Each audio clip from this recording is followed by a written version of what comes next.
Hello, dear friends. It's another win, and a big win at that. Yes, finally, Okwaru Geya Oda, UK can never sleep again. The House of Lords and the Parliament, they have decided they are sitting to release Nnamdi Kanu so that worldwide shame will not befall them. Because already they have disgraced themselves before Biafrans and even before Nigerians. Because Nigerians have known that UK, their hands are not clean and they are very, very wicked and unjust. So they don't want US to, to do what they could not do. They are hurrying because Nnamdi Kanu is unrelenting, is unflinching, is not even shaking. They heard his voice the other time. They noticed that, man, this guy, number one, he's not dying and he's not giving it up. And perpetually he will not be there because God himself will fight for Nnamdi Kanu. So I want to leave the video for you so that you will hear their voice, their decisions, and the moves they want to make right now as we speak. In fact, I'm thrilled to get this video and I want my channel viewers to be the ones to share and comment. Let's go. 2021, Mr. Nnamdi Kanu, a British citizen, was abducted by Nigerian security forces in Nairobi, Kenya. Since his detention, he has been subjected to torture and many other unpleasantries. A United Nations Rights Council report released a damning assessment of Nigeria's government's treatment and called for his immediate release. My right honourable friend from Camberwell and Peckham has worked tirelessly on behalf of Mr Kanu and is urging the Foreign Secretary to do more to secure his release. Nigeria is a Commonwealth nation that receives tens of millions in UK aid. It is one of the biggest benefactors of aid. Part of this aid support must be a commitment to human rights and upholding the right to fair trials.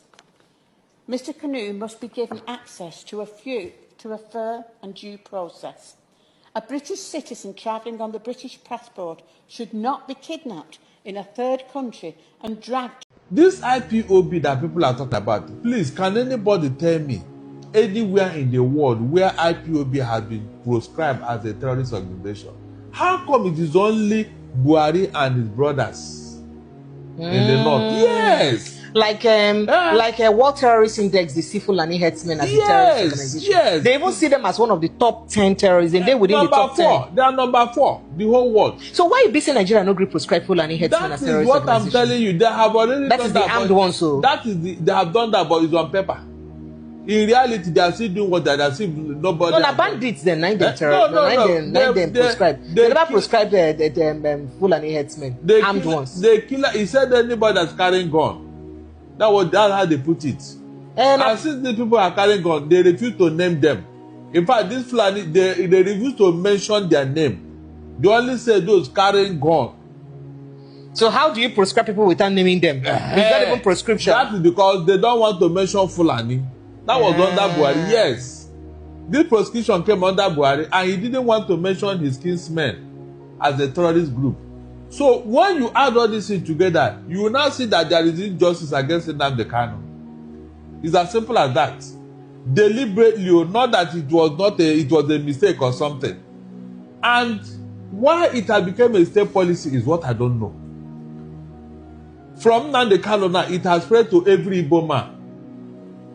And that's why the Igbos are saying we want to leave Nigeria, because it's like they are hated.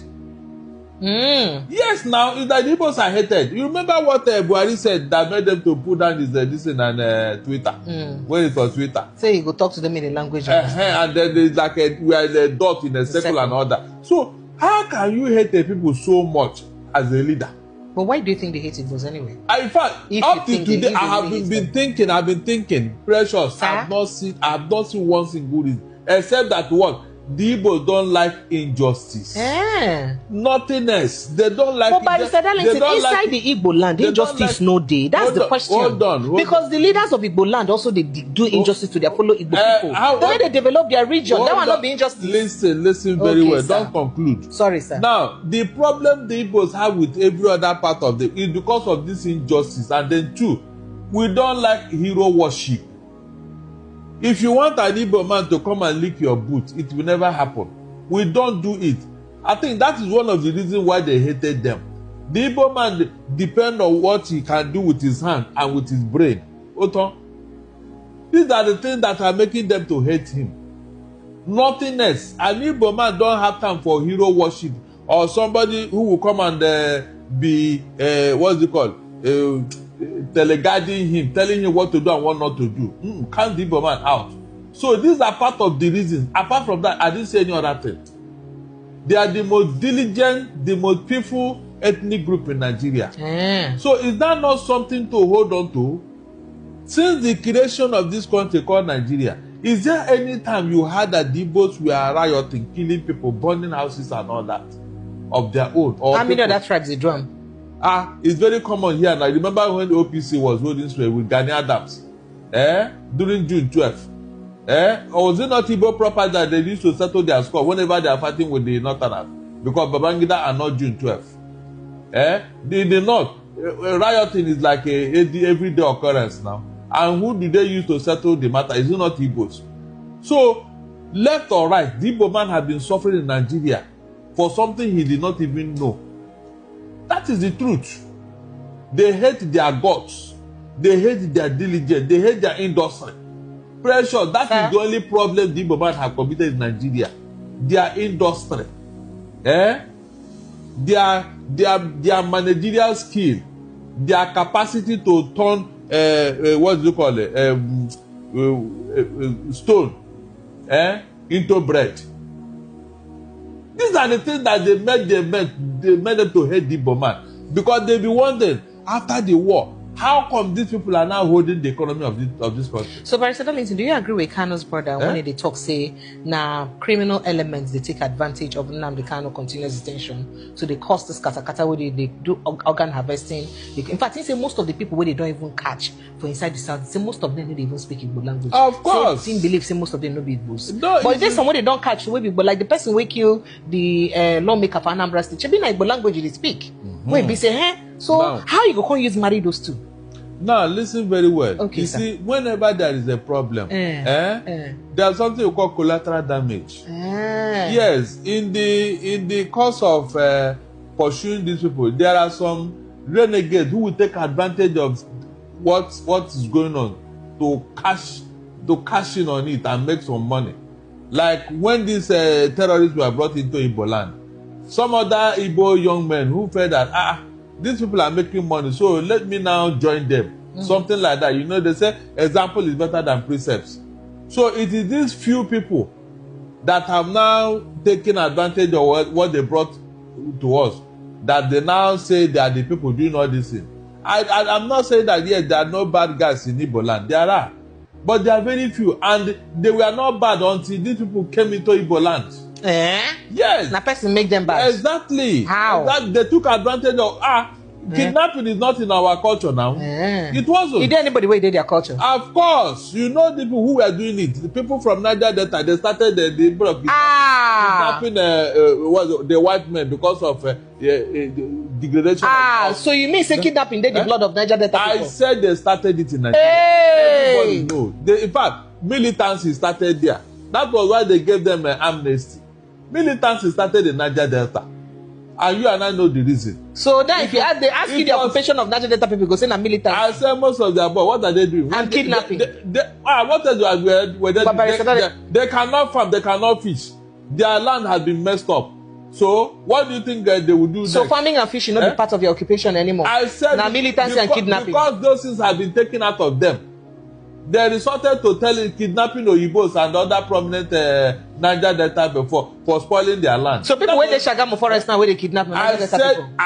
I said they started it. These other people now copied it. Which other people? This other part of the country, this other young men in the other part of the they now took advantage. And yes, and now, so Niger Delta set example. Upgraded it. Yes, that's what I'm telling you. From history, it started in but so as Asari Dokubo and his group, they made a lot of money when they were giving amnesty. It happened in this country. All right.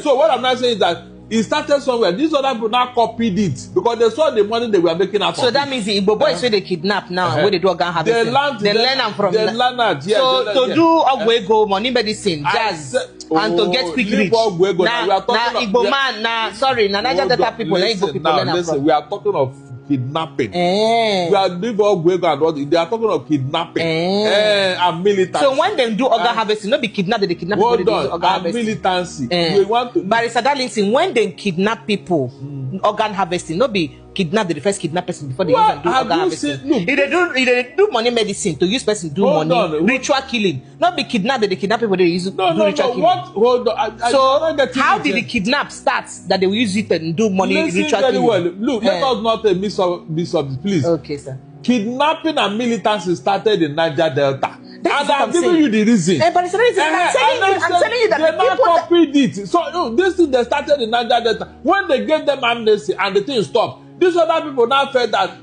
so to copy in ritual killing from Niger Delta. Did you say ritual killing here now? We are talking about ritual killing. They start by kidnapping the person. Please don't mix it up. I'm not talking about, we are not talking that kind of kidnapping another branch. We are not talking of ritual killing here now. We are talking of militancy and kidnapping for ransom. Okay, sir. Militancy and kidnapping for ransom. It did not mention ransom before. That was what they were making money out of it now. No problem. It was from there now that when they gave them amnesty, the thing now stopped in Niger Delta. Then these other boys who felt that they have been left out now took it from them. That was how it started. Something started somewhere. You must go to the origin of anything that you are talking. You are trying to discuss. All right. So by in a nutshell, they upgraded it. In a nutshell, any ECN person will kidnap or anything, or any IP will kidnap, then learn them from Niger Delta. It started there. It started in Niger Delta. Yes. All right, thank you. Yes. And I tell you the reason. I gave you the reason because the boys have nothing to do. Their land have been messed up. They can't farm, they can't fish. All right. So what do you think they will do? Thank you, Barrister. What do you think they will do? Cap and open Nnamdi Kanu story. So as this Nnamdi Kanu story day like this, when you don't talk, say federal government won't leave them there perpetually. How you see this matter to end now like this? It cannot be perpetually or ad infinitum. It's not possible. Considering what they go on with in case with Binta Nyako, before Binta Nyako, and then the High Court judge, the Chief Judge of the High Court giving back the case to her. There is nothing that started that cannot end. It has never happened. Okay. I know that one day they will release Nnamdi Kanu. Okay, it's a matter of time and patience. Okay. I told you that Abacha's CSO, Al-Mustafa, he was there throughout Obasanjo 8 years. Abi? At the end of the day, did he not come out? So the only reason why Nnamdi Kanu is there is because Igbo man is not in Aso Rock. That's the fact. All right, sir. That when Tinubu entered Aso Rock, was it not when Sunday Igboho and Sowore were released? Is that not so if Igbo man never enter Aso Rock, then be saying Nnamdi Kanu go continue. Why not? They can, no, it's not possible. He will come out whether Igbo man is there or not. Even this Sowore now that is the being pampered, all the things Sowore have done, if any Igbo man do half of it, he will not come out of it now. All right. This other one that happened like that they say he's calling an IGP, an illegal IGP and all that. They did not release him and he came to do a marathon race here in Lagos. And this even sat where the governor is supposed to sit. All right, thank you. So Sowore has been pampered, and I told you before, he is Tinubu's boy. That is why that guy. The same Sowore where they attack for this leave this thing. Marathon where they run. I say leave that thing. The same Sowore where they attack for this marathon where they. Leave that thing. Now you say na Tinubu boy. Why did you go and sit where the government? Okay, so because it's Iranian governor, now make a Tinubu boy. Hold on. All the cases have been happening over the years. Why have you not gone in for any of them? Why have you not gone in for any of them? Tell me. After all the gra they will release it. Has Tinubu always been the president of Nigeria? Is that what? Has Tinubu always been the president of Nigeria? Has he been? Has he always been the president of Nigeria? Who? Tinubu. He has not been now. So why you say all the cases which already get? Since Tinubu came, when he came in from London, after what is that protest? Who cleared the way for him to land after he was declared wanted? After that, he had 2 other cases. All of them just talk, arrest him and release him. All right. Why is this so? Thank you. But let somebody try it now. Pressure. Let someone do work for what he has done, and say whether you not be inside. Thank you. Thank you. This is very, very powerful argument. And you had the Igbo person there saying and speaking truth to power as always. Yes, truth must not be hidden. We must hear it whether we would like it or not. Doesn't matter to Biafrans. Keep pushing, keep passing the truth to power. God bless you.